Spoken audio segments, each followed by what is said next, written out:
mert 1945. február 27-én Mosonmagyaróváron vagyunk, valami vagonban, egy sínpáron, egy pályaudvaron, vagy ki tudja, hogy hol, te tudod, hogy hol, hogy ne is keressek közelebbi asszociációkat, mint hogy azon a vonalon, ugye azon a menekülési pályán,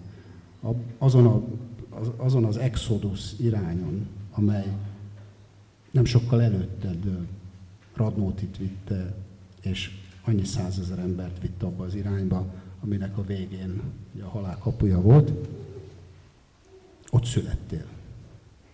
És ilyenkor, amikor az ember ezt olvassa, hát eláll a lélegzete.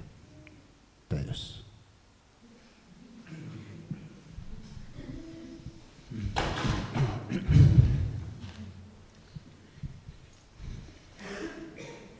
Hát mielőtt erre az ihletett kérdésre válaszolnék, hadd köszöntsem szeretettel én is mindnyájotokat.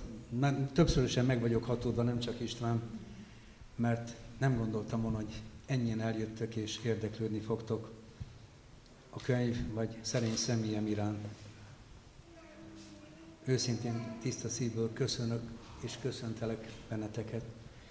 Visszatérve, egészen elérzékenyülök, mert István olyan szavakat mond, ami nekem szokatlan, furcsa, és megpróbálok felszabadítani természetesen, hogy azért egy könnyedebb beszélgetés legyen. Bár ez az előbb elmondott József Attila vers, amit én választottam, és a szívemből jött, és később néhány szoborban, rajzban is megfogalmaztam, ez azért kicsikét túl szomorú is. Ma azért születésnap is van, meg egy könyvünnep.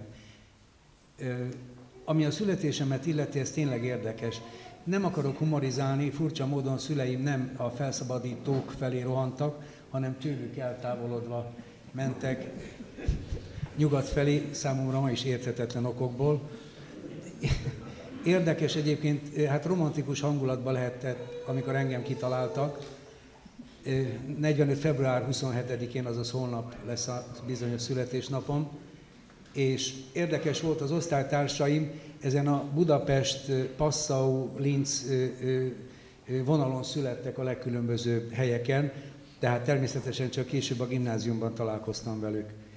Ennek a helyzetnek igen megvolt a drámaisága, pesti a család, és mondom a menekülés miatt történt, és volt az, hogy valahol a édesanyám úgy érezte, hogy ott kell megszületnem, ott valahol Mosonmagyaróvár környékén. Mosonmagyaróvárhoz nagyon rövid idő köt, nekem gyerekkori gyermeki emlékeim nincsenek, mert aztán amikor sikerült visszavergődniük Budapestre, ahol a házuk, lakásuk hűlt helyét találták, és attól kezdve elég kalandos és meglehetősen szegény életet folytattak, és ebben nőttem föl én is. De szóljál rám, hogy mikor fejezem be a válaszomat, mert én nem vagyok a szavak ember, egy mondat nálam általában 1 óráig tart. Meg kell, hogy szóljál. Nagyon kedves vagy, és ebben bíztam én igazán.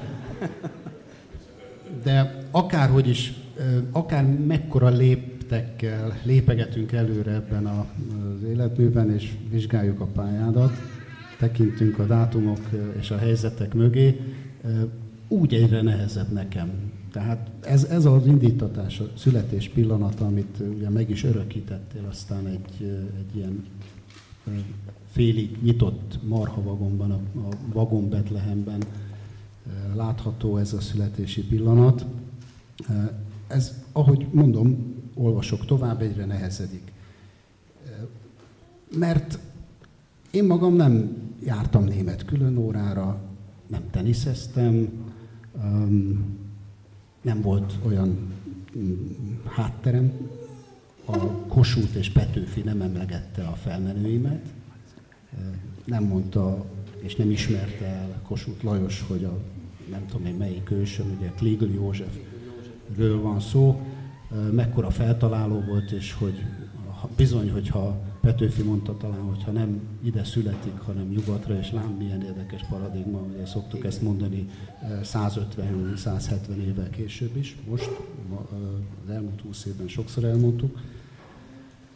Tehát egyre nehezebb az értelmezés, és amikor ugye 45 után 11 éves vagy, akkor találkozol a halállal. Én 11 éves koromban hát a grunddal találkoztam, meg a focilabdával.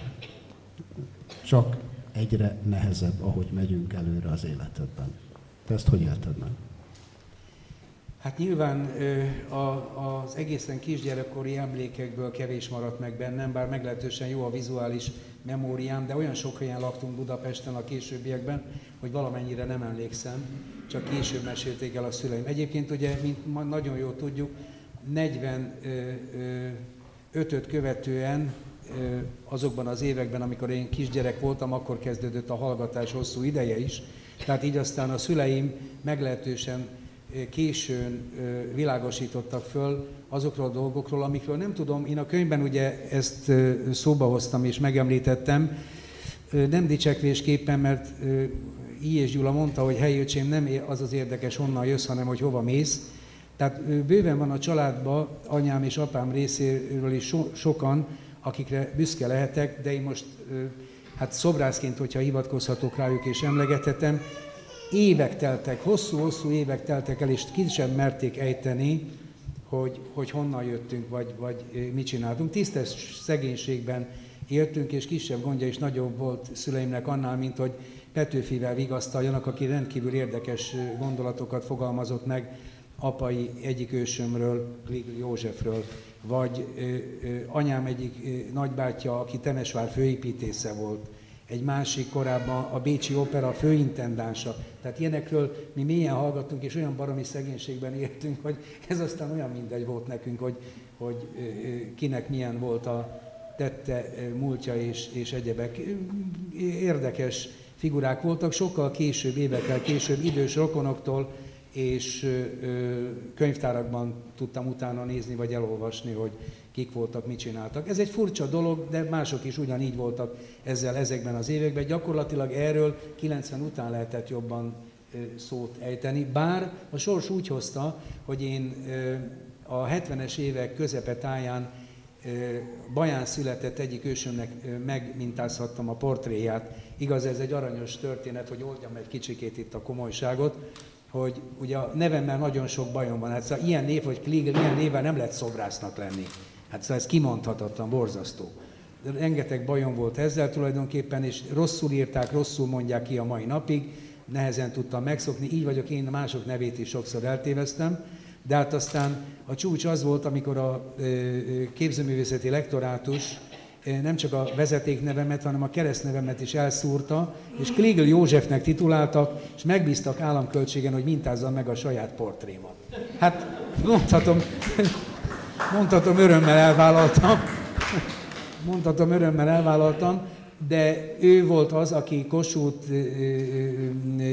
Széchenyi, Petőfi, és hát annak a nagyszerű kornak kiválóságaival nem csak találkozott, hanem szoros kapcsolatban volt. A família őrizgetett és jó darabig olyan levelezést, amit aztán alkalmatán eladták, hogy legyen éppen valamikor a 40-es években tejre, később más anyagi okok és gondok miatt ezektől a család megszabadult, és egyáltalán apám, anyám nem különösebben dédelgette vagy őrizte ezeket a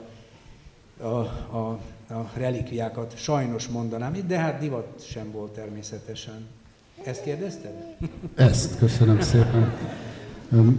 Van ennek egy érdekes, diszkrét bája ennek a hangulatnak, itt olyan, mint egy reneszánsz udvar, vagy mint egy barokk szalon, gyermekek és kis puttók körülöttünk, úgyhogy kezdek én is feloldódni. De ahogy lépegetünk megint csak tovább, ismét ott vannak a nehézségek, hiszen az első ember, az első személy, akiről fogalmat tudok alkotni, ez talán az én építészettörténeti és művészettörténeti tanulmányaimnak is köszönhető, ez Somogyi József, aki téged tanított, és talán kevesebben ismerjük, de hát hatalmas név Mikus Sándor, akiről hát sajnálatosan talán, de csak az van a köztudatban, már amennyire ezt köztudatnak lehet nevezni, hogy a Sztálin szobrot... Mikus Sándor. Igen. Bocsánat, egyet tovább voltam már én is.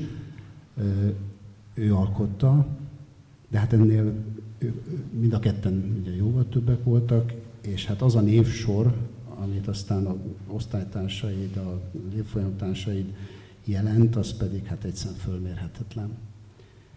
Aztán az is nehezíti a további értelmezést, hogy ha belegondolok abba, és ezt az itt sertepertélő, szorgoskodó és aranyoskodó unokák is bizonyítják, hogy a 65 év, és amennyire fiatal vagy, már 4 unokát hozott neked a világra, az itt lévő gyerekeken és családtagokon keresztül. Amit azért mondok, mert bizony 25-27 évesen, amikor az első 2 gyermek született nálatok a családban, akkor olyan idős koromban, hát én még felelőtlen, nem törődön fiatal ember voltam. Nyilván van köztünk egy olyan korkülönbség, ami más élethelyzeteket is előhozott abban az időszakban, de azért bizony meg kell állapítanom, hogy valami olyan, nem is tudom, genetikusan vagy adottsággal, neveltetéssel és veled járó határozottság és eltökéltség már akkor megmutatkozik, amikor fiatalon tudod, mit csinálj, családot alapítasz, fogod magad Budapestről elköltöző Hódmezővásárhelyre, a nagy semmibe, ezt már én is tudom, mert dolgoztam ott, köszönöm. Szóval jól látom? Igen, jól látod. Hát nyilván egy mániás pasi vagyok én, mert mindig képzőművészetben, rajzban, szoborban gondolkoztam, ez érdekel tulajdonképpen. Ez lehet, hogy furcsa, ha azt kérdezik, hogy mikor kezdtem rajzolni, arra nem emlékszem, mert állandóan rajzoltam, minden helyet rajzoltam. Szóval ez érdekelt folyamatosan, és ez természetesen nem egy kitalált, elhatározott dolog volt, hanem ez belőlem jött magától, azt mondhatom.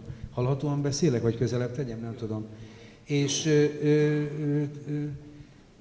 tulajdonképpen az, hogy az embernek szobor jut az eszébe, hát ezt másképpen nem tudom megmagyarázni, és ezzel nem fogom ezt megmagyarázni, természetesen, hogy mint akinek zene jut az eszébe, vagy vers, vagy regény. Tehát ezek úgy nyilván adottság és maguktól jövő természetes dolgok.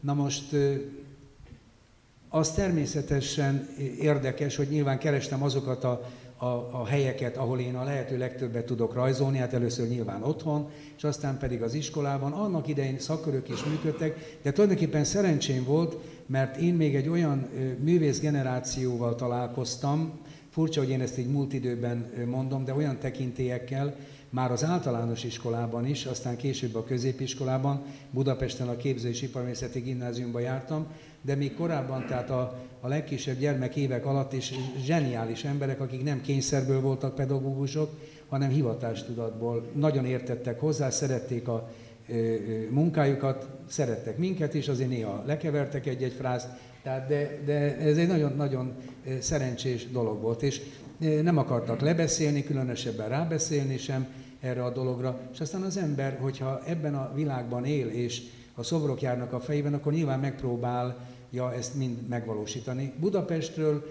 menekülés volt annak idején elköltözni, nagyon örültek is kollégáim, mert egy konkurenssel kevesebb, gyakorlatilag minden kapcsolatom megszakadt a fővárossal, aztán nyilván a naivitásomnak volt az oka, meg a rossz helyzet felismerésemnek is, hogy azt hittem, hogy el lehet bújni vidéken, talán könnyebb, emberibb, humanoidabb a világ és a légkör, ez helyjel közel így is van, de a vidék nagyon szegény.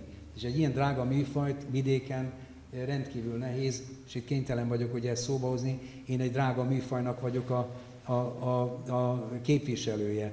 Őrült drága a szobrászat, nagyon drága a festészet is, na most nem a faros lemezre gondolok, vagy a valkit festékre, mert az nem anyag, de amikkel ezek a képek festve vannak, például itt körülöttünk, ezek méregdrága anyagok voltak. Hát olcsón csak vacakhoz lehet hozzájutni. Na most ehhez így a mecénás elkerülhetetlen létkérdés, hogy a gondolataim ne csak a fiókba kerüljenek egy-egy vázlat során, hanem az megvalósulhasson, mert ez volt a mániám, hogy szobrot csinálhassak. Budapesttől úgy tűnt Hódmezővásárhely, meg egyáltalán Vásárhely és környéke, vidéke, mint Szeged is, hogy itt valami kis nagybánya